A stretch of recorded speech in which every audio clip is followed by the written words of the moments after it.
안녕하세요. 책 읽는 오로라입니다. 오늘 준비한 작품은 이화숙 작가님의 단편소설 분노입니다. 지금 바로 작품 속으로 들어가 보겠습니다. 편안한 시간 보내세요. 부엌 벽면에 도단한 곰팡이와 어두침침한 전등불, 낮게 내려앉은 지붕, 낮은 담에 벽돌을 붙여 엉성하게 만든 집이었다. 그 속에서 탈피하고 싶었다. 여기저기 나뒹굴고 있는 낡은 신혼살림들. 서연은 짐을 꾸리며 고개를 저어본다. 낡은 세간들이 눈방울 속에서 쉽사리 떠나지 않는다. 몸과 마음을 부딪히며 살아온 둥지에서 떠나야 할 시간이 다가온 것이다. 무엇부터 가지런히 모아서 박스에 담아야 할까? 이제 그녀는 이혼녀가 되어버렸다. 아이들과 남편에게 그녀의 존재는 없었다. 호적까지 정리하고 합의 이혼을 끝마쳤다. 그녀는 찌들게 살아온 지난 날을 하루라도 빨리 잊고 싶었다. 남편과 시어머니 사이에서 너무도 고통스러웠다. 이제 삼각관계의 고통스러운 틀에서 빠져나온 것이다. 이제는 홀가분한 한 마리의 새가 된 느낌이다. 미혼 시절의 홀가분한 자유를 다시 느껴보고 싶었다. 하지만 이제 자유로운 새가 되었어도 그 시절 그 느낌을 다시 찾을 수는 없겠지. 5년이란 시간 동안에 예전의 서연은 완전히 죽어버렸다. 모든 것이 변해버린 것이다. 무엇이 그렇게 그녀를 우울증으로 내몰리게 했을까? 남편은 서연을 우울증과 의부증으로 몰아세웠다. 비록 앞뒤가 맞지 않는 터무니없는 헛소리였지만 그녀는 더 이상 이 집에서 견딜 수가 없었다. 차라리 그 누명을 그냥 받아들이기로 했다. 이혼을 하고 이제는 서연 혼자만의 보금자리로 짐을 옮기려 하고 있다. 초라한 방에서 예전에 쓰던 자신의 물건을 챙기고 있는 자신이 너무 궁상스럽다는 생각이 들었다. 그리고 지난날 자신이 열심히 살아왔던 것에 대해 인정은커녕 미친년이라는 누명을 쓰고 떠나야 한다니. 너무도 억울하고 자신을 이런 비참한 지경으로 몰아넣은 인간들을 죽이고 싶을 정도로 미웠다. 결혼한 이후 지금껏 한 번도 몸을 사리지 않고 힘든 일을 하며 살았다. 결혼 후에도 정식이 형의 빚을 갚느라 허리띠를 졸라매지 않으면 안 되었기 때문이다. 마다하지 않았다. 그리고 살림을 살뜰하게 하기 위해 절약하고 살았다. 비록 허름한 집이었지만 단칸방에서 2칸짜리 방으로 이사할 때만 해도 서연은 꿈에 부풀어 있었다. 남편의 성실함이 든든하게 자신을 받쳐주었고 행복한 마음에 몸이 힘든 줄도 모르고 악착같이 살았다. 그리고 노모의 갖은 구박을 받으면서도 자신의 도리를 다하기 위해 이를 악물고 노력했는데, 그렇게 살아왔는데 지난날의 억울함을 하소연할 기회도 없이 그렇게 정식과의 삶이 마감되고 말았다. 차라리 정식이 다른 여자와 바람을 피워서 둘 사이가 금이 갔더라면, 그랬더라면 억울했던 감정은 치유될 수 있을지도 모른다. 정식은 서연의 오빠 친구였다. 그들은 같은 마을에 살았었다.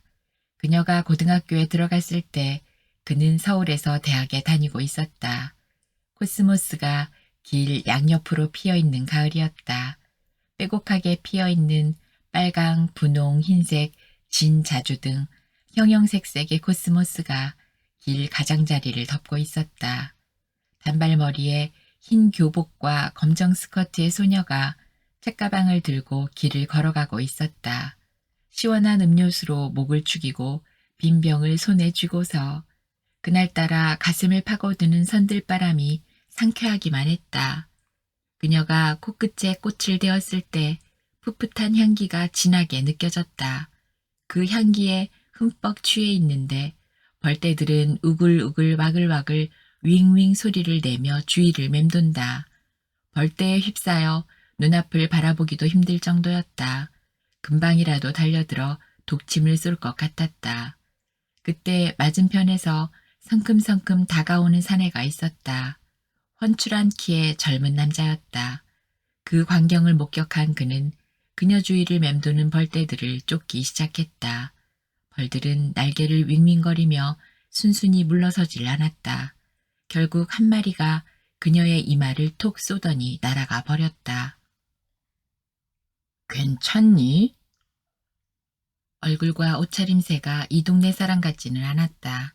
서울에서 온 사람 같았다. 아야. 많이 아픈 게로구나. 서연의 눈가에 맑은 액체가 고였다. 벌을 쫓아주고 아프냐고 자상하게 묻는 사내의 얼굴을 말없이 쳐다보았다.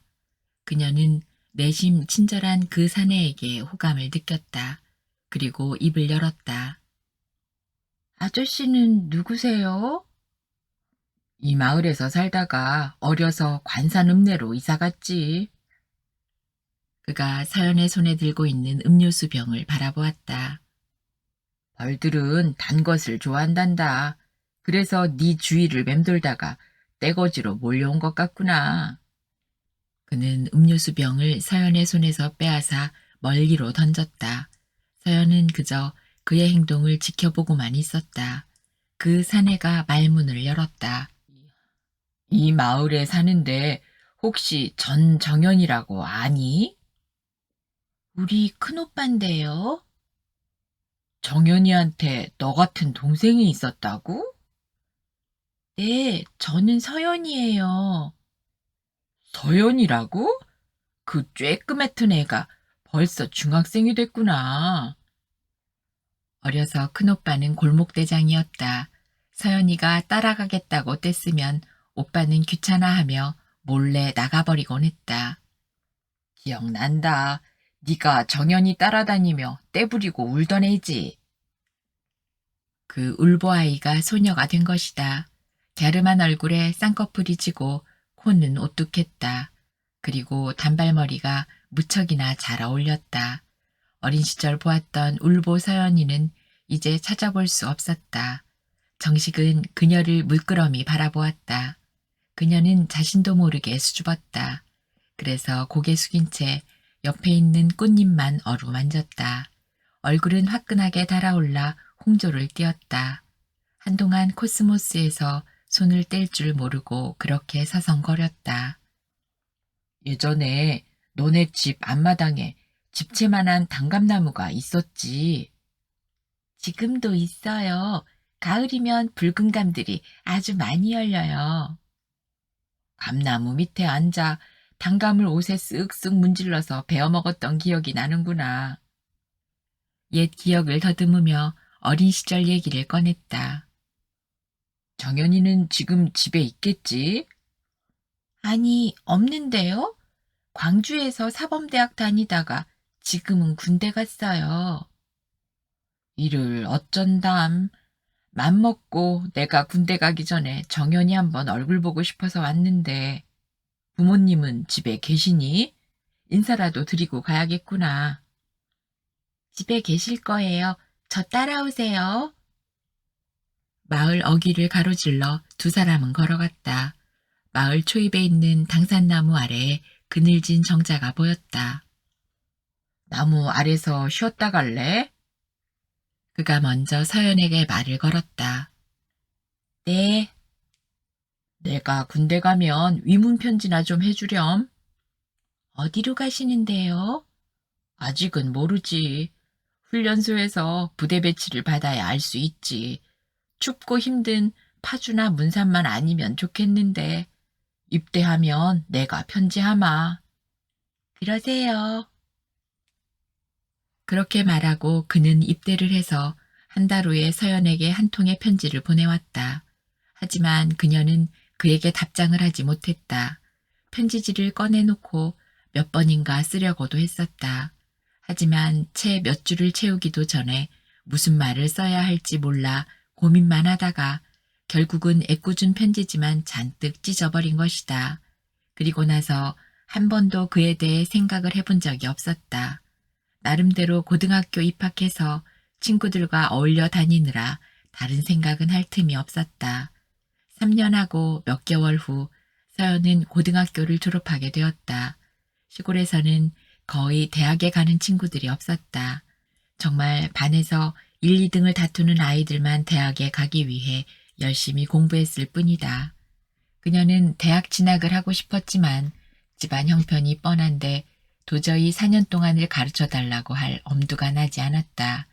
결국 진학을 포기하고 대천에 가서 직장 생활을 했다. 직장에 들어갈 때는 2, 3년 열심히 벌어서 대학에 가리라 다짐했었다. 하지만 자신이 마음먹은 대로 되는 일이 그렇게 많지는 않은가 보다. 쥐꼬리만한 월급이었고 매달 엄마에게 적금 넣으라고 보내고 나면 남는 돈이 없어서 일주일을 넘기기 어려웠다. 서연은 보통 키에 귀여운 외모를 가지고 있어서 누구든지 호감을 가졌다. 그녀와 데이트하고 싶어하는 남자들도 꽤 있었다. 하지만 서연은 그런 유혹을 뿌리쳤다. 연애에는 별 관심이 없었다. 자취방과 회사만 오가며 일에만 매달렸다. 그러다가 시간이 나면 시립도서관에서 양서를 골라 읽으며 살았다. 그녀는 아무 일 없이 노는 걸 견디지 못했다. 일을 찾아서 했고 남보다 열심히 움직였다. 건강은 신경 쓰지도 않았다. 그녀는 자신이 무척 건강하다고 생각하고 있었다. 그렇게 직장 생활을 하다 보니 혼기가 꽉 찬 나이가 되어버렸다. 그녀 자신은 24이란 나이가 어리다고 생각했지만 주위에서 더 성화를 부렸다. 그래도 그녀는 전혀 신경 쓰지 않고 일에만 몰두했다. 피로가 쌓여서인지 한 번 걸린 감기가 나을 줄을 몰랐다. 처음에는 약도 먹지 않고 자신의 건강만을 믿고 곰처럼 버텼다. 몇 주일 지나도 심해지기만 할 뿐 나을 기미가 보이지 않았다. 병원에 가서 주사를 맞고 약을 타다 먹었지만 그래도 낫지를 않는 것이었다. 몸에 기운이 빠지고 기침 소리도 심상치가 않았다. 그러더니 결국은 회사도 못 나가고 몸져 눕게 되었다. 큰 병원에 가서 진찰을 받았더니 의사가 결핵이라고 하는 것이었다. 더 이상 직장에 다닐 수가 없었다. 서연은 어머니가 있는 시골집으로 내려가서 머물렀다. 온몸에 기운이 빠지고 몸을 지탱할 수 없을 만큼 서연은 지쳐 있었다. 어머니가 지극정성 달여주는 탕약과 몸에 좋다는 잉어를 먹으면서 꾸준히 보건소 치료를 받고 약을 복용했다. 2달 지나니 병이 호전의 기미를 보였다. 결핵은 조금씩 완치가 되어가고 있었다. 사람들이 들로 산으로 바다로 빠져나간 마을은 낮 동안에는 절간같이 조용했다. 방에서 지내는 것도 하루 이틀이지 따분하고 답답해서 견딜 수가 없었다. 창문을 통해 햇살이 들어왔다. 밖으로 나가 맑은 공기도 쐬고 싶고 햇살의 포근함도 느끼고 싶었다. 그녀는 집에서 가까운 바닷가로 향했다. 쏴쏴 불어오는 바닷바람에 그녀의 머리가 휘날렸다. 말이 없는 침묵의 바다. 그러나 그 바다가 한번 진노하면 세상을 모두 삼켜버릴 것만 같았다. 서연은 어린 시절에 진노한 바다를 본 적이 있다. 폭풍우가 거세게 몰아치는 어느 날 혼자서 바닷가에 나간 적이 있었는데 모든 것을 삼킬 것처럼 달려들었다. 그 앞을 지나가던 마을 아저씨가 달려와서 서연이를 끌어내지 않았으면 그때 그녀는 바다의 먹이가 되었을지도 모른다. 그래서 그녀는 바다를 사랑하면서도 두려웠다. 서연은 검은 바위가 에워싸여 있는 곳으로 갔다. 바위 한 자락에 걸터 앉아 끝없이 일렁이는 푸른 물결을 바라본다. 답답한 가슴이 확 트였다. 일직선으로 보이는 수평선 위로 내려앉은 햇살에 시선을 모았다. 눈부신 금빛 물결이 한눈에 들어온다. 발밑에는 해당화가 피어 있었다. 그녀가 아름다운 풍경에 취해 넋을 놓고 있을 때 곁으로 한 사내가 다가왔다. 처음에는 그를 의식하지도 못했었다. 기침 소리에 돌아보았다. 큰 키에 수염이 까칠하게 자란 사내였다. 진흙이 묻어있는 작업복 바지를 입은 사내는 담배를 물고 있었다. 그는 연기 한 모금을 입속에서 푸 하고 내뿜었다. 검게 그을린 얼굴로 그녀를 잠깐 쳐다보았다. 그리고 맞은편 바위 위에 앉아서 담배를 끝까지 피우는 것이었다. 그러더니 잠시 후 다시 그녀의 얼굴을 뚫어져라 바라보는 것이 아닌가. 그녀는 민망해서 고개를 돌렸다. 그녀는 그가 참 이상한 사람이라고 생각하고 있었다. 그런데 그가 그녀 앞으로 다가와서 말을 건넸다. 서연이, 너 서연이 맞지? 누구신지 어떻게 저를 아세요? 나야, 나. 나 모르겠니? 정식이. 그는 중학교 3학년 가을 무렵에 보았던 그 사람과는 너무나 달랐다. 완전히 다른 사람으로 변해 있었다. 예전에 군에 가기 전에 만났던 것과는 너무도 다른 모습이어서 그가 그녀를 알아보지 못했다면 그냥 지나쳤을 것이다. 그는 그녀 옆에 바짝 붙어 앉았다. 그때 학교 휴학하고 군대 가신다고 그러셨는데? 그랬지. 군복무 마치고 집에 돌아와 보니 형님이 빚보증을 잘못 써서 빚에 허덕이고 있었어. 그래서 학교에 복학할 엄두가 나질 않더구나. 학교 때려치우고 무작정 이곳으로 내려왔어. 겨울에는 짠냄새 맡으면서 김양식을 했어. 고생 좀 했다. 일이 없을 땐 유자농사도 짓고 고기도 잡으러 다녔지. 잠시도 쉬지 않고 이 일 저 일 했는데 오늘은 일하기 싫더라. 그래서 이곳에 온 건데 서연이 너를 이곳에서 만날 줄은 정말 몰랐다. 반갑다. 네, 저도 반갑네요. 뜻밖이고요. 계속 여기서 사시는 거예요? 글쎄, 요즘은 이 생활이 지겹구나. 언제까지 이런 곳에 처박혀 살 수 없겠지. 바다 생활이 정말 싫다. 이젠 정말 종지부를 찍고 싶어. 그렇군요. 저도 대천에서 있다가 2달 전에 이곳에 내려왔어요. 난 내가 무서운 사슬에 걸려든 것 같다는 생각을 가끔 해. 그래서 마음 정리 좀 하려고 이곳에 온 거고. 얼굴빛이 예전하고 다르구나. 어디 아프냐? 결핵이래요. 지금은 많이 좋아졌어요. 결핵은 잘 먹어야 낫는다고 엄마가 이것저것 해주셔서 지금도 가끔 보건소에 가서 약을 타와요. 그렇구나. 그래도 많이 좋아졌다니 다행이다. 임마, 근데 내가 군에 있을 때 왜 편지 한 통 안 썼냐? 사실 오빠가 좀 어려웠어요. 몇 번인가 쓰려고 하다가 아까운 편지지만 버렸어요. 그때 저는 중학교 3학년이었고 오빠는 어른이라서 쑥스럽기도 했고요. 근데 이게 몇 년 만이니? 내가 입대할 때였으니까. 거의 8년 만이네요. 저는 전혀 몰라보겠는데 어떻게 저를 알아보셨어요? 사람들이 저 많이 변했다고 하던데. 그래, 많이 변했구나. 훨씬 더 예뻐지고 여자다워졌는걸? 예전에는 햇빛에 그을러서 얼굴도 시커멓고 좀 말괄량이 같았었는데. 그래요? 예뻐졌다니까 기분이 좋은걸요? 두 사람은 저녁 노을이 지평선 아래로 떨어지는 광경을 바라보면서 이야기를 나누었다. 3, 40분쯤 그렇게 앉아 있었다. 서연이 먼저 일어났다. 정식은 다시 이곳에서 만나자고 했다. 그녀는 그러겠노라고 만날 것을 약속하고 헤어졌다. 그날 이후 두 사람은 거의 매일 이 바위가 있는 바닷가에서 만났다. 둘은 급속도로 가까워졌다. 어느새 서연은 정식에게 없어서는 안 될 사랑스런 여인이 되어 있었다. 수평선에 노을이 내려앉았다. 서연은 바위 위에 앉아서 정식을 기다렸다. 잠시 후 그가 나타났다. 다른 날과는 달랐다. 작업복 대신 말끔한 청바지와 티셔츠 차림이었다. 늘 덥수룩하던 수염도 깎았다. 어머, 오빠. 오늘은 다른 사람 같아요. 오빠 정말 잘생겼구나.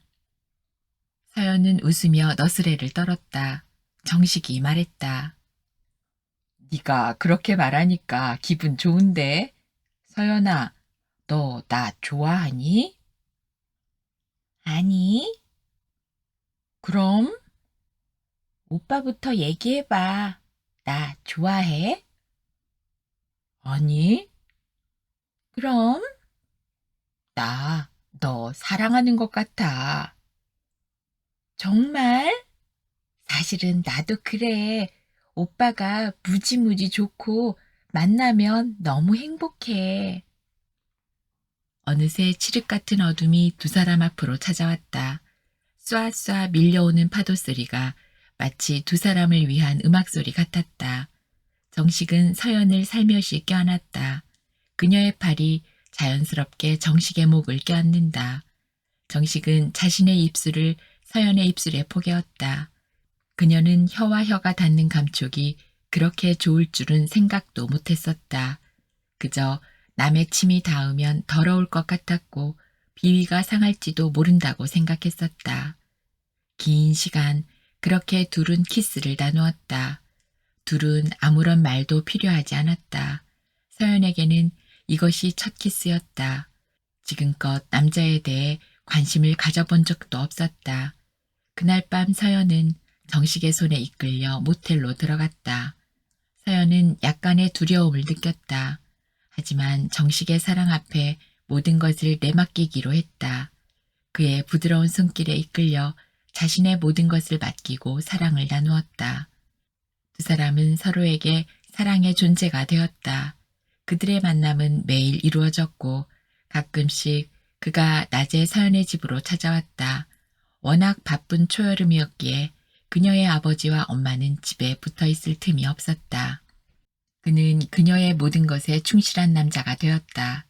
그녀의 마음이 다치지 않도록 늘 자상하게 말했고 그녀의 몸을 가질 때도 자신의 욕심보다는 그녀가 행복해하는 모습을 보기 위해 노력했다. 그런 만남을 가진 지 5개월이 접어들 무렵이었다. 서연의 어머니는 고개를 갸우뚱거리며 딸을 이리저리 훑어보았다. 그녀의 복부에 몰라보게 살이 올랐다. 깡마른 딸의 배가 불러오는 것을 수상히 여긴 것이다. 그뿐만 아니라 얼마 전부터는 부엌에 있는 찬밥이나 신김치를 걸귀가 들린 것처럼 먹어치우는 딸의 모습이 심상치 않게 여겨지는 것은 당연한 것이었다. 서연의 어머니는 딸을 방으로 불러들였다. 서연아, 너 바른 대로 말하거라. 혹시 너 애 가진 것 아니냐? 아니, 이거사. 왜 말을 안 하는 거요? 어서 대답해봐. 서연은 입을 열 수가 없었다. 서연의 어머니는 다시 다그쳐 묻기 시작했다. 너 정말 그런 거요? 응? 어서 대답혀. 너 애 가졌지? 아이고, 이 잡거사. 누구시여? 어서 말해보란 말이여. 이런 총구석에서 그것도 얌전한 처녀가 배만 불러오면 입신 좋은 사람들이 너를 얼마나 욕하겠냐, 이 잡거사. 누구의 종자여? 그렇게 말을 안 한다고 내가 모를 줄 아냐?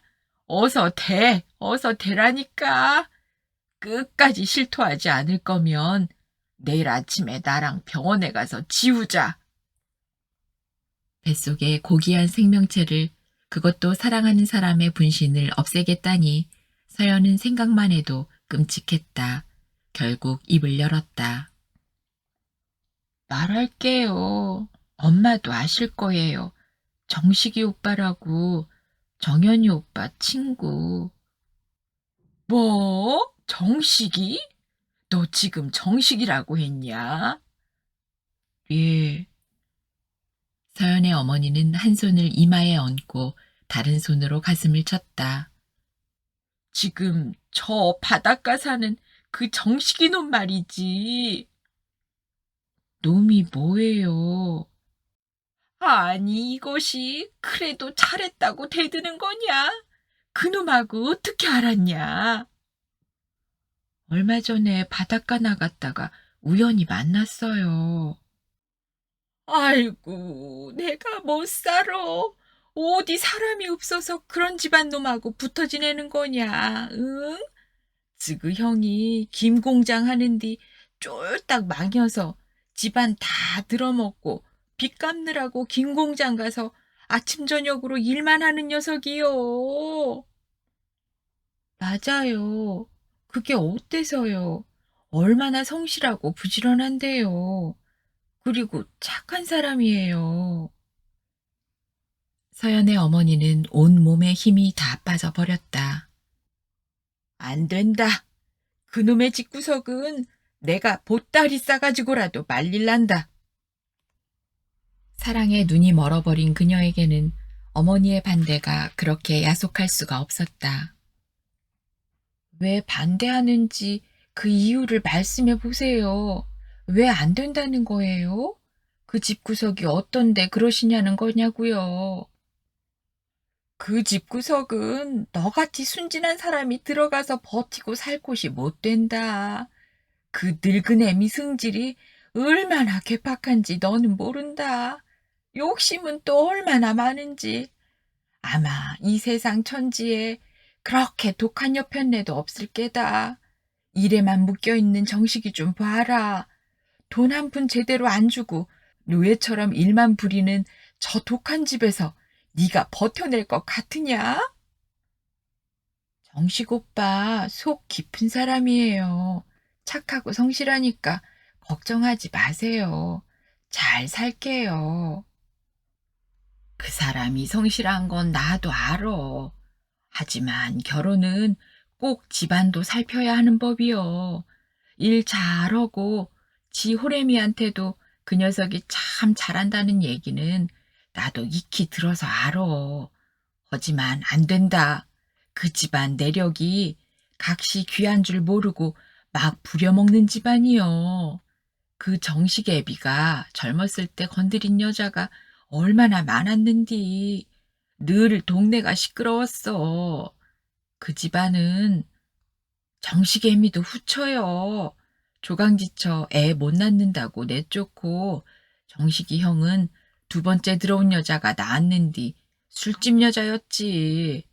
애 낳고 한 달 지나서 집에 있는 돈 되는 물건 챙겨서 도망갔어. 그 애비가 그러면 자식도 어쩔 수 없는 베비여. 조강지처는 안중에도 없는 집안인디. 그리고 그 애미가 얼마나 독한디 네가 거기서 살 수 있을 것 같으냐? 그리고 눈은 쭉 찢어진 독사눈인디 남자들 앞에 가면 얼마나 교태를 부리는지 원. 백년묵은 불려시가 따로 없어. 시집 와서 얼마 안 돼서 서방 죽고 정식이 군대 갔을 때 새 서방 얻어서 살았는디 60도 넘은 늙은이였지. 근데 또 1년을 못 넘기고 갑자기 죽어버리더라고. 이 바보 같은 거사. 아이고, 내가 제명에 못 죽어. 엄마, 그런 말씀 하지 마세요. 그분은 뭐 그렇게 살고 싶어서 그렇게 사신 건가요?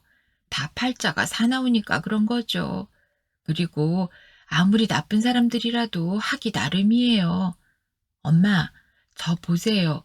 지금껏 살면서 한 번도 남들한테 싫은 소리 듣지도 않았고요. 직장 다닐 때도 사람들이 얼마나 잘해주고 좋아했는데요. 사람들이 그러는데 저는 인덕이 있어서 어디 가도 사랑받으며 살 거래요. 엄마, 그러니까 너무 다그치지만 마시고 저희들 결혼하게 해주세요. 저 이젠 정식 오빠 없인 못 살아요. 아이도 뱃속에 있고요. 그래도 안 된다. 그 애는 내가 키울 테니까 그 집으로 들어갈 생각은 아예 말어라. 아버지도 그럴 것이고 절대 안 되니께 그리 알고 앞으로는 집 밖으로 나오지도 말고 정식이 녀석 불러들이지도 말어. 내 눈에 흙이 들어가기 전에는 안 되니께.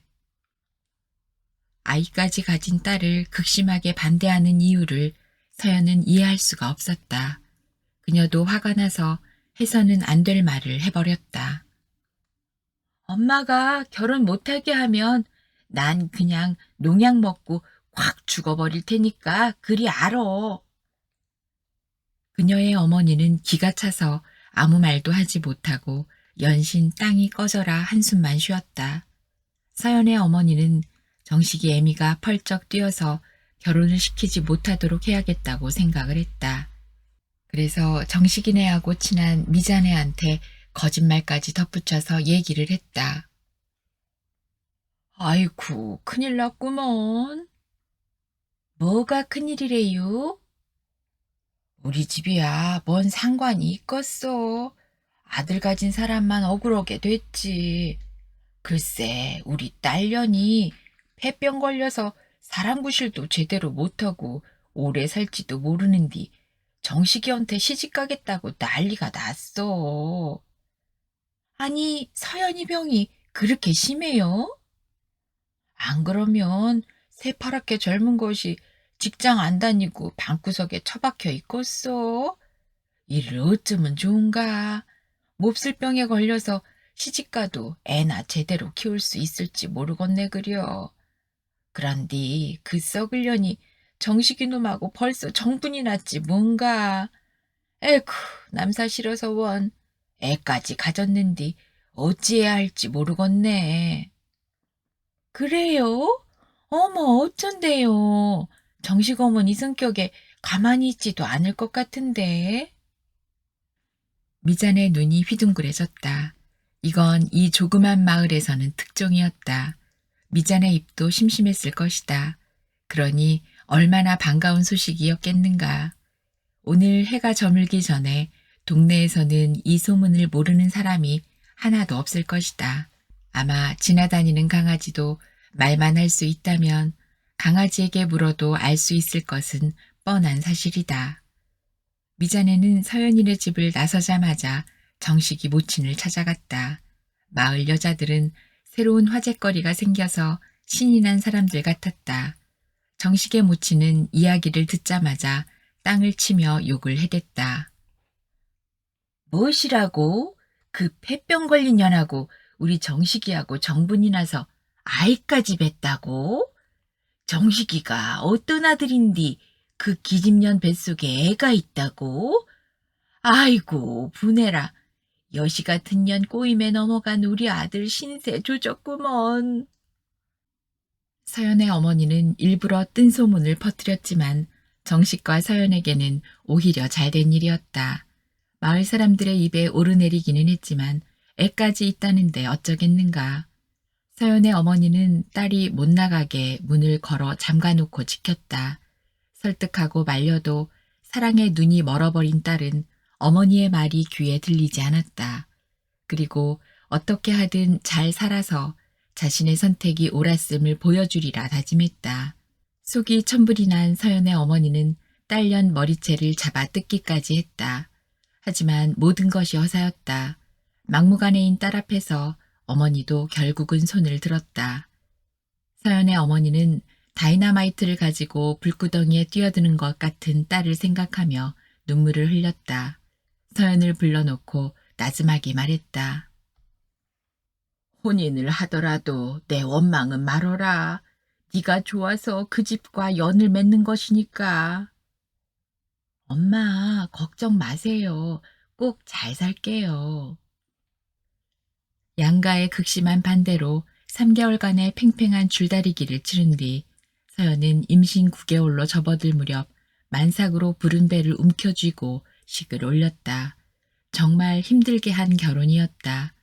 정식이 결혼을 해서 읍내로 나가자 모친은 정식의 형과 함께 살았다.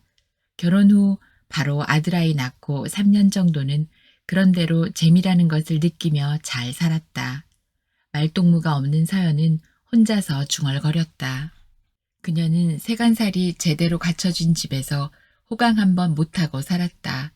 새살림 나올 때 보증금 300만 원이 전부였다. 형님이 쓰던 낡은 세간을 꾸려 사글세빵을 얻어 살림을 차렸다. 그 후 두 사람은 뒤도 돌아볼 겨를 없이 일을 했다. 그녀는 바닷물이 빠지면 그곳으로 가서 낙지, 조개, 굴 따위를 캐냈다.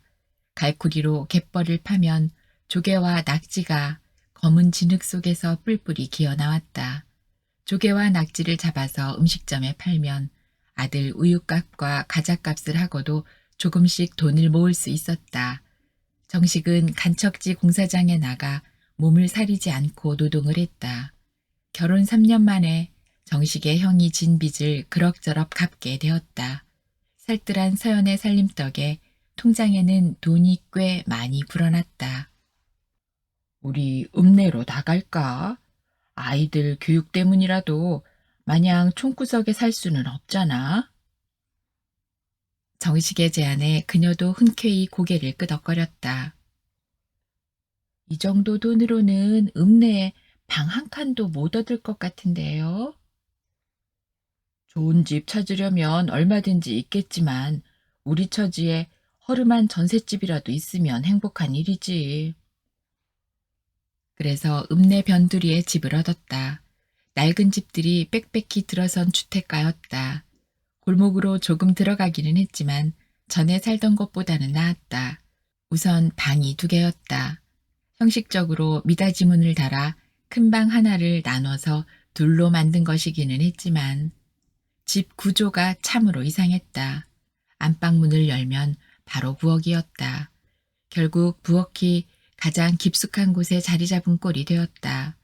창문도 없는 부엌은 사방이 막혀 있어서 낮에도 컴컴했다. 전깃불을 켜고 들어가야 하는 부엌, 환기구조차도 없다. 냄새가 빠지지 않아 늘 쾌쾌한 냄새가 났다. 벽면에는 곰팡이가 수북하게 피어올라 있었다. 작은 방문을 열면 바로 넓은 마당이 있었다. 마당을 가운데 두고 주인집과 새를 놓은 집까지 해서 한 지붕 아래 5가구가 둘러 살고 있는 집이었다. 마당 중간에 수도가가 있었다. 새 사는 사람들은 그곳에 나와서 빨래도 하고 세면도 했다. 감나무 2그루가 빨랫줄을 맬 수 있도록 양 옆으로 서 있다. 그 나무에 나이론 빨랫줄이 매달려 있었는데 빨래집게가 울긋불긋 가지런하게 매달려 있다. 서연이 마당으로 나가자 단칸방에 사는 설이 엄마가 밖으로 나왔다. 어제 이사 오셨지요? 아, 예, 안녕하세요. 예, 한 집에 살게 됐으니 잘 지내요. 그녀는 갑자기 마당에 누군가 있는지 눈치를 살피기 시작했다. 그러더니 서연의 곁에 바짝 다가왔다. 이 방에 살던 사람들 어떻게 됐는지 모르지요? 네, 주인 아주머니가 부자 돼서 아파트 입주했다고 하던데요. 그녀는 말을 하던 입을 이죽거리며 눈망울을 서연에게 모았다. 부자 같은 소리 하네. 하여튼 주인 아줌마는 보험회사를 오래 다니더니만 입심만 늘어 자기 이익밖에 모른다니까요. 무슨 일 있었어요? 말을 해야 되나? 아유, 별일 아니에요. 그녀가 질질 끌며 뜸을 들일수록 초조한 사람은 그녀였다. 무슨 일이 있었는데요? 어차피 살다 보면 알게 될 일이니까. 그럼 말해줄게요. 여기서 살던 사람들이 이혼해서 헤어졌거든요. 서연은 별것도 아닌 걸 갖고 호들갑을 떤다고 생각했다. 그게 뭐 큰일인가요? 그런 사람들도 있는 거죠. 설이 엄마는 답답하다는 듯이 서연을 바라보았다. 아유, 답답해. 이 집터가 그렇다니까요. 이곳에 살던 사람들은 내가 이사 와서만 3번이나 바뀌었는데 모두 그렇게 안 좋게 돼서 나가더라고요. 먼저 살던 사람들도 처음에 이사 왔을 때는 원앙 부부였어요.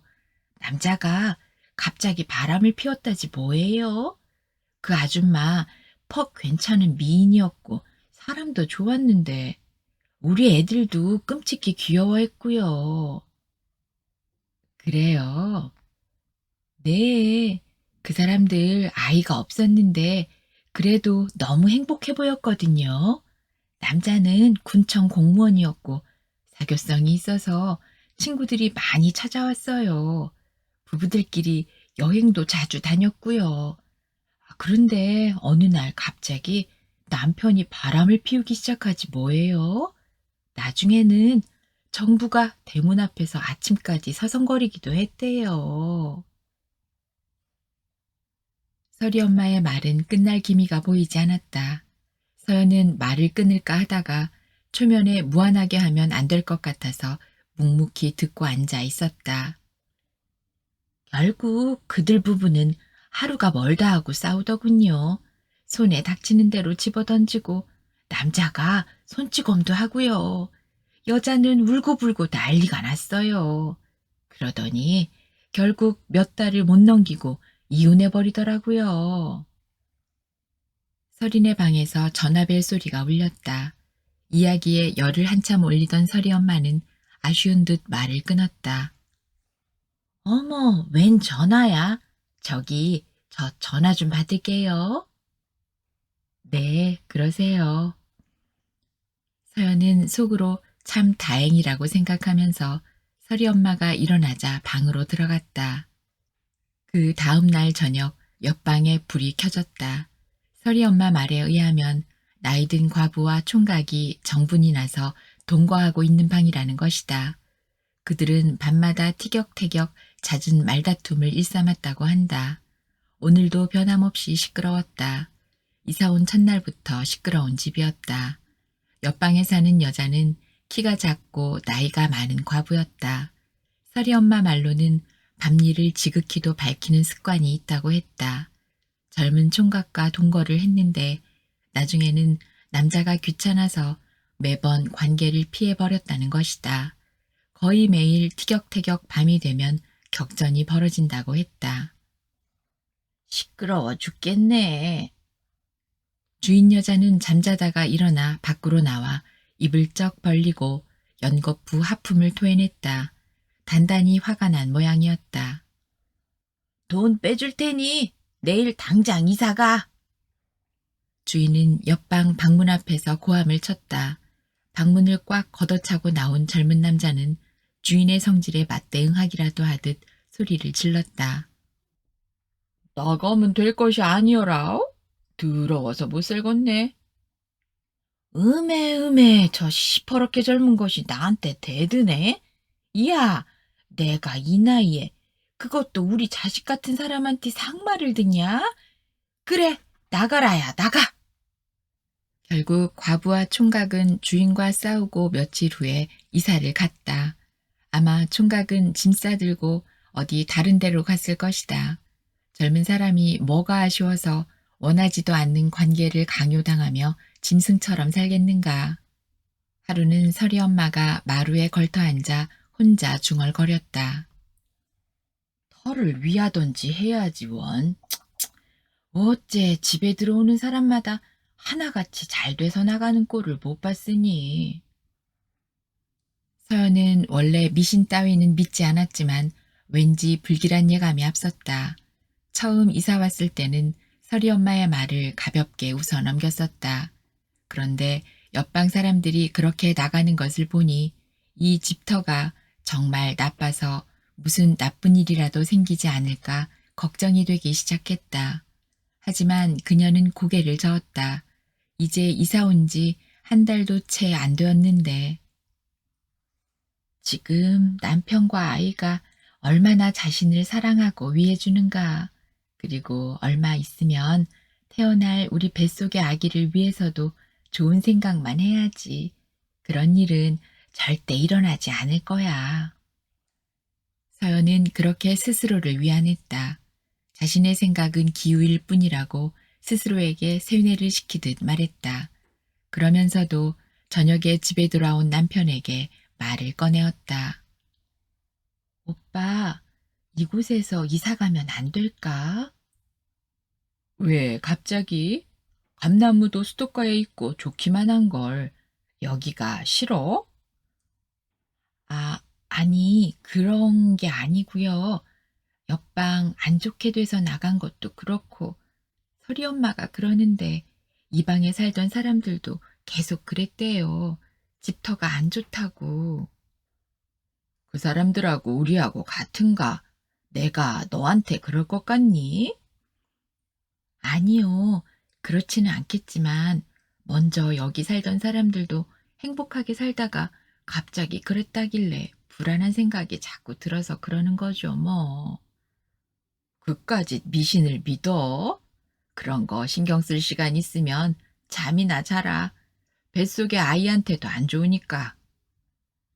알았어요. 정식은 쓸데없는 소리 하지 말라고 하고 잠자리에 들었다. 정식의 모친은 일찍 청산과부가 되었다. 그때 나이가 22이었고 남편은 38살이었다.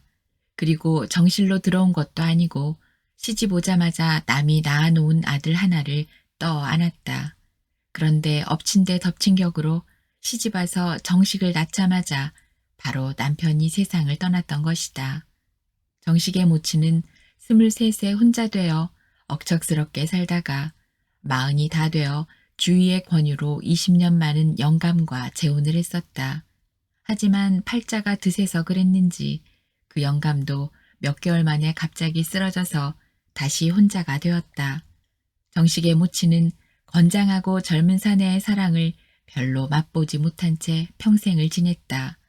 평범한 사람이라면 청산과부가 되었어도 그저 참으며 지냈을 것이다.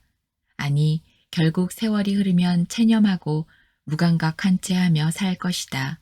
하지만 정식의 모친은 달랐다. 지금은 나이 들어 주름도 많고 볼품없지만 남자들이 앞에만 있으면 나이가 많든지 적든지를 막론하고 눈에는 교태가 흘렀다. 정식의 형은 정식보다 4살이 위였다. 하지만 성격이 정식과는 달랐다. 생긴 것도 그렇고 성격도 그랬다. 정식은 어머니의 말이라면 무조건 순종했다. 정식의 형 태식은 고집도 세고 남의 말에 귀를 기울이는 성격이 아니었다. 그것은 설명할 필요도 없이 당연한 일이다. 아버지를 닮지 않았으면 어머니를 닮았을 텐데 한 배에서 나오지 못했으니. 그렇다고 정식의 모친이 태식이를 못살게 굴거나 심하게 한 적은 없었다.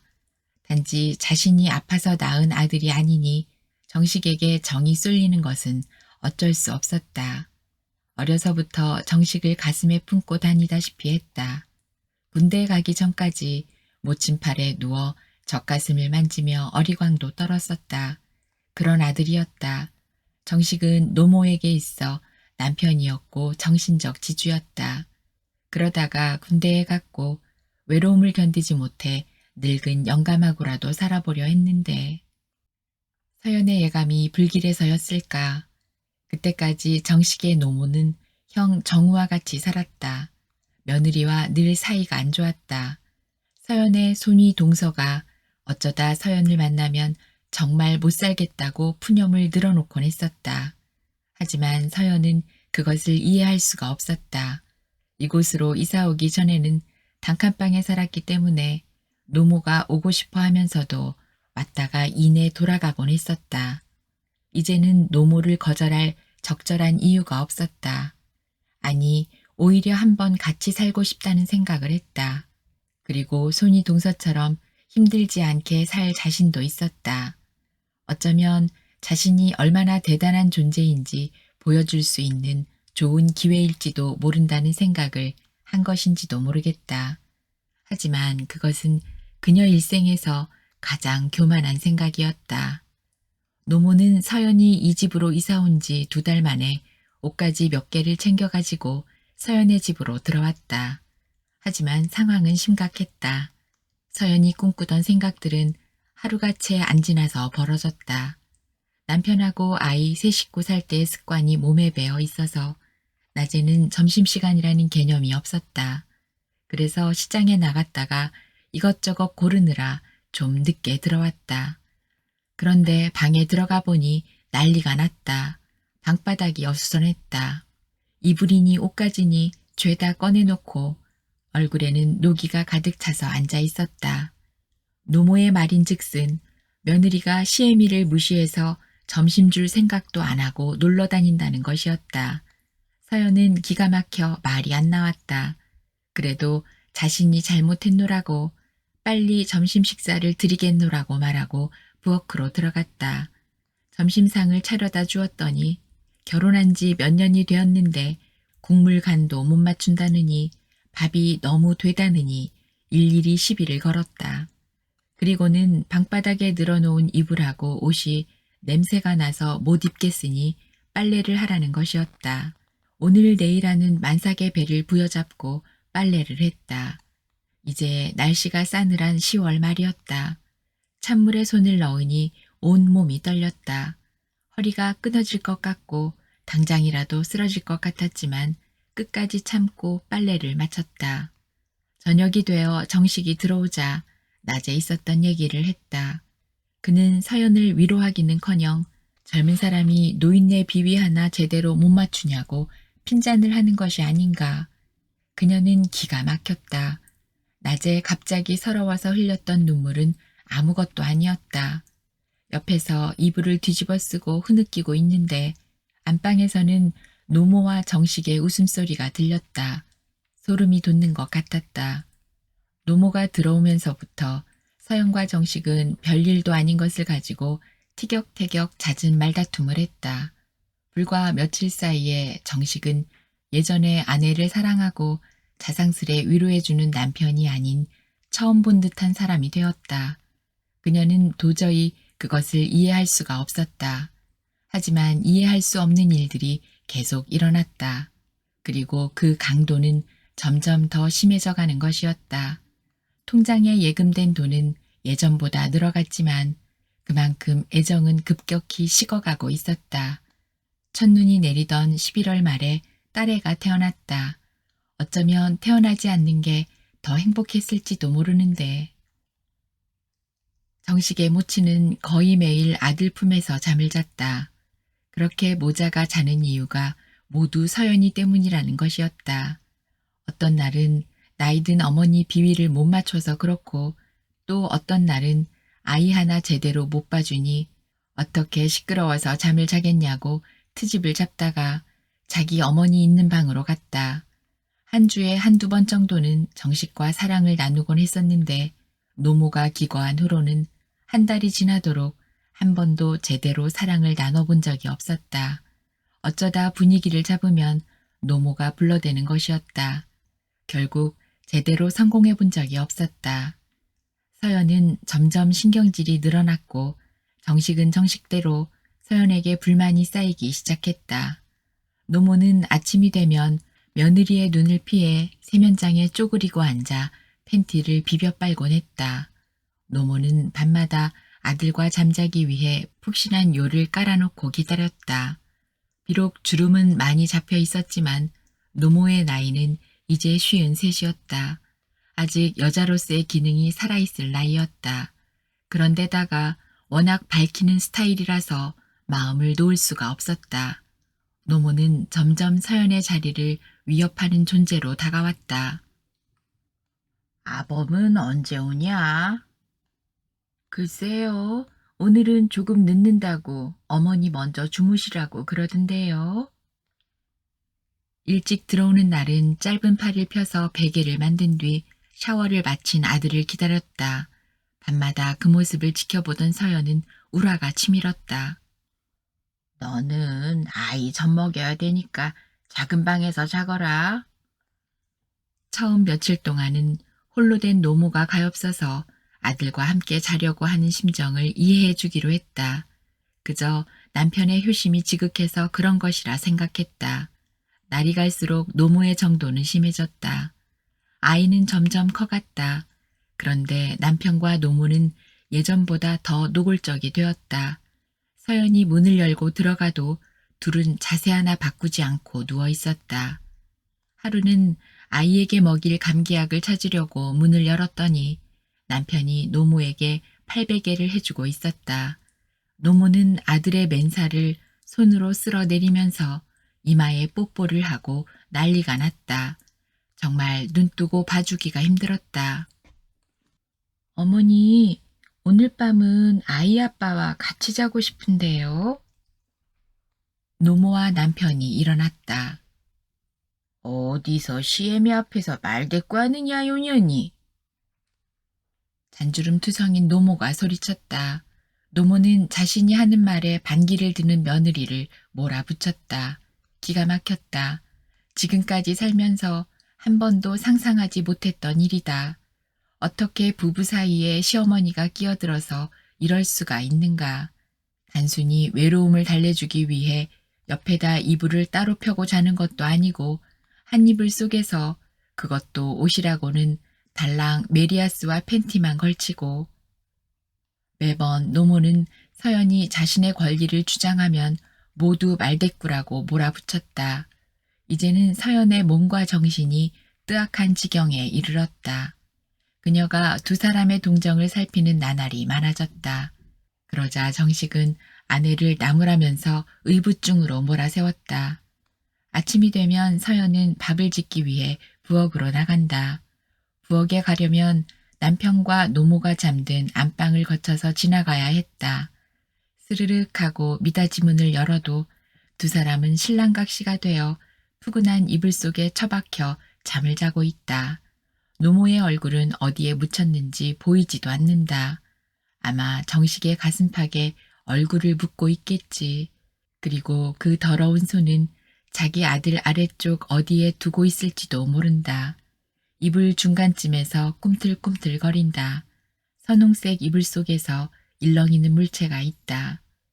서연은 양쪽으로 그 이불을 제치고 싶은 충동감에 사로잡혔다. 이불을 걷는 순간 늙은 살쾡이가 손톱으로 핥힐 것만 같았다. 얼굴을 핥혀 피가 질질 흘리는 상상을 하니 소름이 끼쳤다. 늙은 살쾡이에게 홀린 남편은 분명 서연을 구타할 것이다. 서연은 결국 그 이불을 제쳐보지 못하고 방문을 닫고 나와버렸다. 개만도 못한 인간들. 서연의 눈동자에 분노의 빛이 서렸다. 아침 식사를 하면서 노모는 서연에게 말을 건넸다.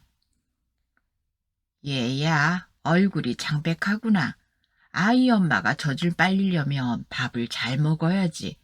그때는 양푼으로 먹어도 뒤돌아서면 배가 고픈 법이지. 아들하고 한 이불 속에서 잠을 자고 일어나는 날은 서연에게 상냥하게 굴었다. 서연은 구역질이 났다.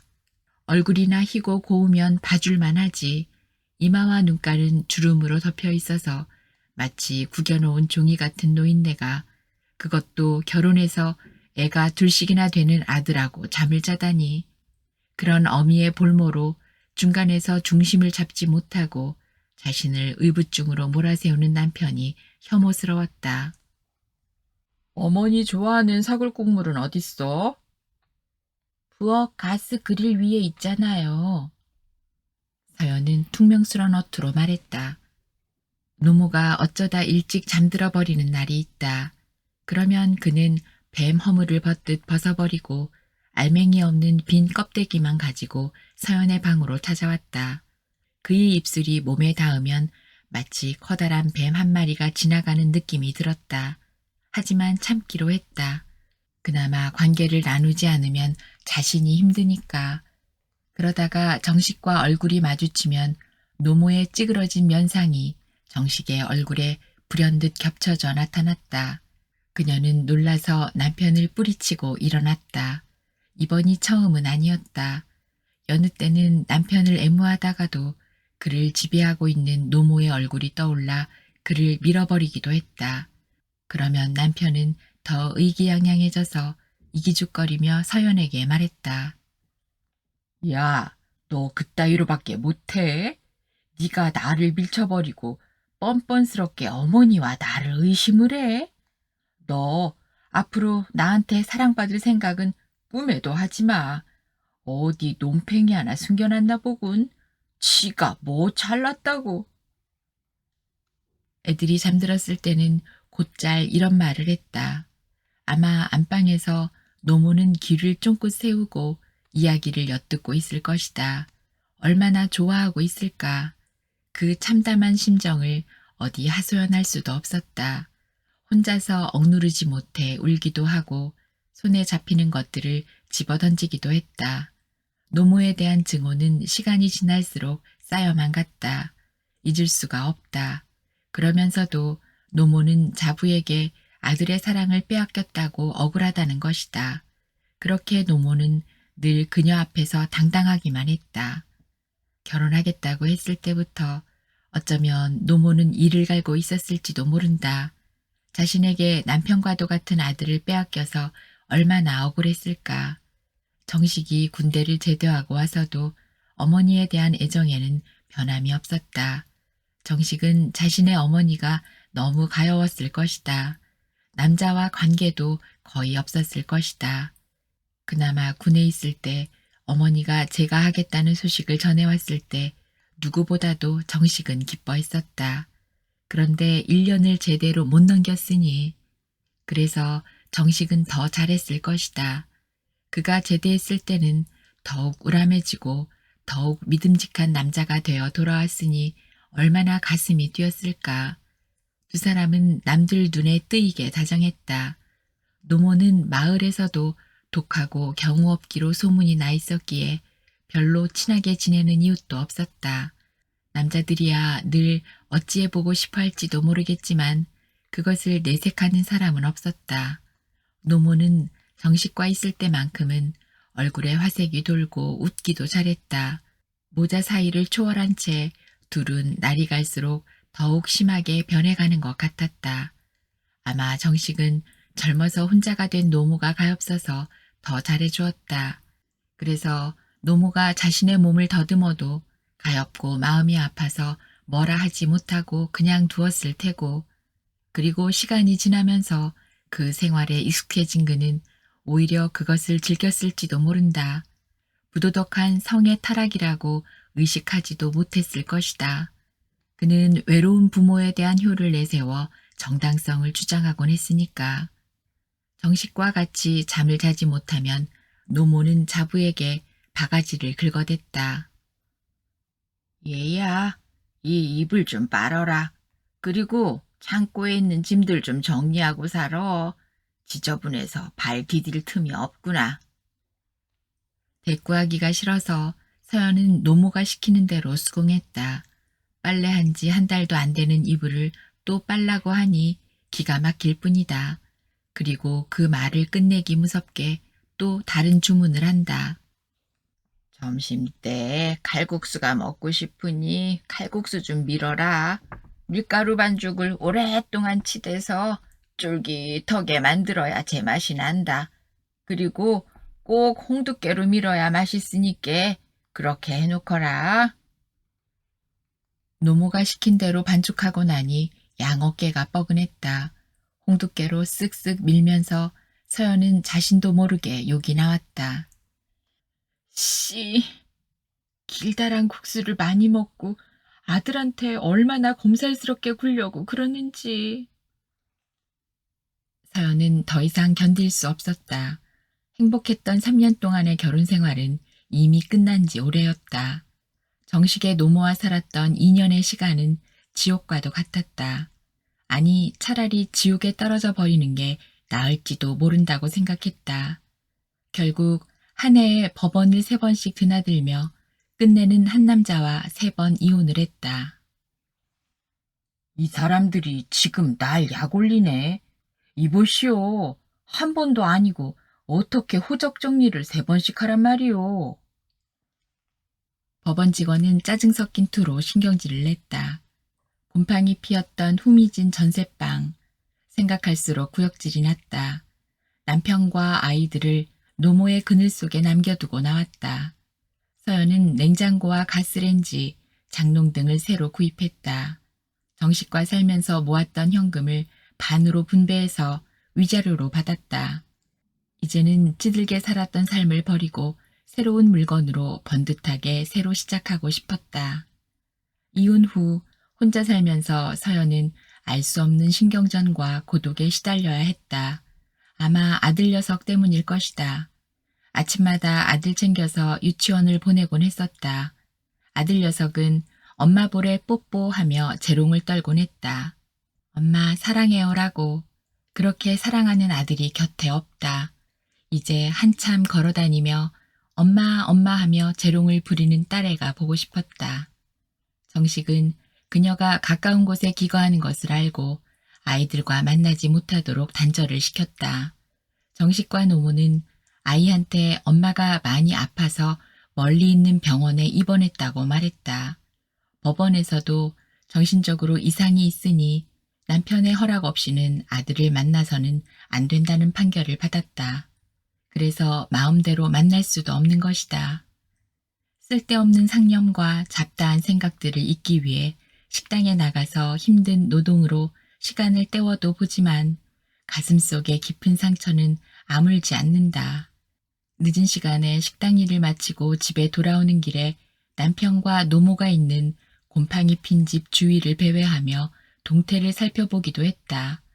어느 날은 아이가 보고 싶어 한 번만 봤으면 하고 유치원 차를 기다리다가 노모의 눈에 발견될까 먼 발치에서 바라만 보다가 돌아와 버린 날도 있었다. 변화를 주고 싶어서 머리도 뽀글뽀글 파마를 했다. 옷은 화사하고 세련된 컬러로 바꿔 입었다. 그래도 뇌리를 떠나지 않는 것이 있었다. 그것은 첫사랑 정식과의 잊을 수 없는 사랑이었다. 그런데 어떻게 이런 일이 가능했을까? 그는 우울증과 의부증이라는 치욕적인 꼬리표만 내게 남겨주었다. 그녀는 이제 헷갈리기 시작했다. 자신이 정말 우울증에 걸린 걸까? 정식과 노모는 정말 결백했을까? 그럴지도 모른다. 넘지 말아야 할 선은 넘지 않았을 수도 있다. 하지만 2년 동안 모자가 자기 앞에서 한 일을 생각하면 치가 떨렸다. 정상적인 생각을 가진 사람들이라면 누구라도 서연처럼 되었을 것이다. 어떻게 성인이 되어서 아내가 아닌 어머니와 늘 잠자리를 할 수 있다는 말인가. 그리고 어머니가 아들의 맨살을 어루만지며 교태 어린 눈으로 바라보았으면서도 어찌 그리 뻔뻔스럽게 결백하다고 말할 수 있는가. 그리고 다 커서 자식까지 딸린 사내가 어찌 어머니가 자기의 성기를 만지는데도 그것을 허락하고 가만히 있을 수 있다는 말인가. 그건 도저히 있을 수 없는 일이다. 아니, 있어서는 안 되는 일이다. 법원에서 정식은 그건 모두 서연의 모함이라고 말했다. 자신이 관계를 요구해도 아내가 항상 거절하고 자신을 징그러운 벌레 보듯 바라보며 쫓아냈기에 어쩔 수 없이 어머니와 잠을 잘 수밖에 없었다고 진술했다. 아내가 자기에 대한 집착이 너무 강해서 모자 간에 대수롭지 않은 대화를 해도 신경을 곤두세우고 엿들었고 등이 가려워서 긁어주는 것을 보고 이상한 생각을 한 것이라고 말했다. 결국은 판사는 서연이 신경과민으로 시작해서 우울증이 되었고 모자 사이를 의심하는 의부증에까지 이르게 되었다는 판결을 내렸다. 우리나라, 아니 이 세상에 정당하게 내려지는 판결은 몇 건이나 될까? 그녀는 더 이상 재판을 받을 힘이 없었다. 지칠 대로 지쳐버린 그녀는 그저 자신이 이상한 사람으로 남으면 모든 게 빨리 끝날 것이라는 생각밖에 할 수가 없었다. 이제는 그녀 자신도 판단할 수 없었다. 그래서 이혼 후에 신경정신과에 찾아가서 상담을 하기 시작했다. 목소리가 차분한 신경정신과 여자 과장은 차분하고 다정다감하게 불편한 사항을 물어본다. 밤에는 잠을 잘 자나요? 아니요, 이불을 뒤척이다가 나를 새지요. 아직도 남편을 사랑하시나요? 그녀는 간단명료하게 짧은 단원을 끈듯 질문했다. 아니요, 모르겠어요. 본인이 생각할 때 무엇이 가장 큰 문제였다고 생각하십니까? 시어머니와의 문제였어요. 고부 갈등을 말씀하시는 겁니까? 아니요. 일반적으로 사람들이 말하는 그런 게 아니었어요. 남편과 시어머니 그리고 저 이렇게 셋이 삼각끈으로 묶여진 팽팽한 줄다리기였어요. 이를테면요. 성적인 문제였어요. 모자 간에. 평범한 모자 사이로 생각을 하셨나요? 처음엔 그랬죠. 하지만 날이 갈수록 어머니의 횡포는 심해졌고 아들을 당신만의 소유물로 취급했으니까요.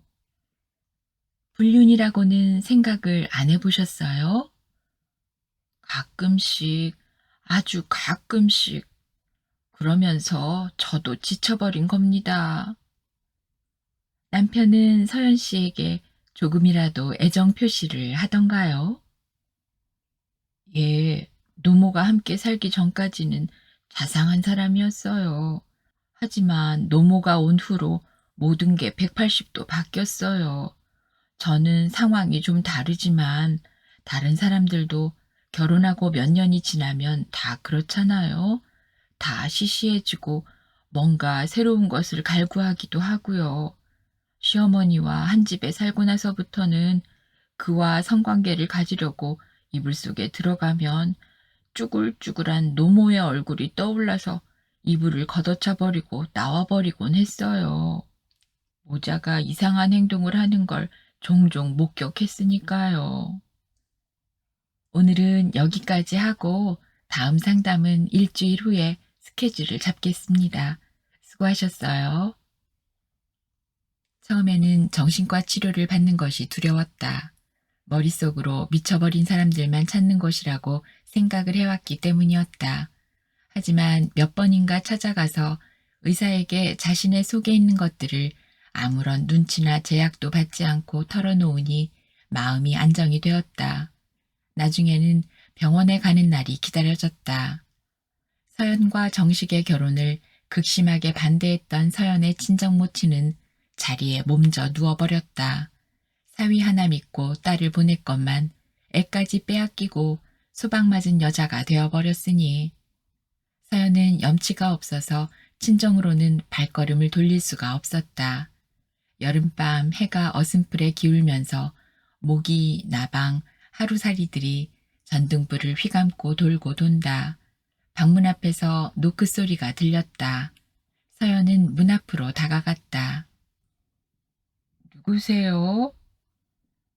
나다, 서연아. 애미다. 친정엄마는 겨우 몸을 추스려서 버스를 타고 딸 혼자 사는 집에 찾아오신 것이다. 딸에게 기운 빠진 얼굴을 보이지 않으려 애쓰는 모습이 역력했다. 엄마, 몸도 좋지 않으신데 어떻게 여기까지 오셨어요? 여기 좀 누우세요. 아니다. 나가 너 때문에 입에 음식을 넣을 수가 없어. 속에서 부글부글 화가 치밀어서 찾아왔단다. 그래도 네 얼굴 보니까 좀 낫구나. 그녀는 모친에게 할 말이 없었다. 입이 10개라도 할 말이 없었다. 자신이 좋다고 우겨서 밀고 나갔던 결혼이었기에 어머니 가슴에 대못을 박은 심정이었다. 집으로 가자. 네가 요렇게 사는 꼴은 못 보겠다. 괜찮아요. 내가 엄마 곁에 있으면 더 속상할 텐데 그냥 이대로 살게요. 느그 시댁에서는 네가 정신이 이상하다고 그러더라. 내가 널 어떻게 키웠는디. 너를 병자 취급하길래 어안이 벙벙해지더구나. 병원에 의사와 약속한 날짜가 되었다. 서연은 두 번째 찾는 병원이지만 처음과는 사뭇 다른 심정이었다. 신경적으로 사이코가 온다던 신경정신과. 그녀가 어떻게 여기까지 왔다는 말인가. 마음이 외롭지 않았으면 그런 의심도 하지 않았을 텐데. 서연 씨, 오늘은 얼굴 표정이 아주 좋으시네요. 욕심을 버리면 모든 삶이 순리대로 순응하는데 제가 너무 나만 알고 있었나 봐요. 서연 씨, 가슴팍을 벗어나지 못하는 남편, 시어머니, 그의 가족들과 부딪히는 일을 피하면 완치가 가능할 것 같은데요. 지금은 눈으로 보지는 않으니까요. 하지만 마음에서 잊혀지지는 않을 것 같아요. 무언가에 필사적으로 매달려야 하는데요. 서연은 정신과 치료를 받으면서 새로운 일에 매달렸다. 보험 세일즈에 매달렸다. 날마다 새로운 사람들을 찾아다니며 대화하고 자신도 무엇인가 할 수 있다는 자신감 같은 것이 생겼다. 결핵을 앓으면서 직장 생활은 끝이었다. 하지만 이제 새로운 시작을 할 수 있다. 서연은 그것이 너무나 행복했다. 밤마다 두고 온 아이들이 생각나서 울기도 하고 술로 마음을 달래도 보지만 편애의식 없는 자유로움, 그것을 찾아 그녀는 오늘도 삶의 여정을 떠난다. 그리고 오늘도 갈망할 것이다. 자유로움과 평화를. 오늘 이야기는 여기까지입니다. 함께 해주셔서 고맙습니다.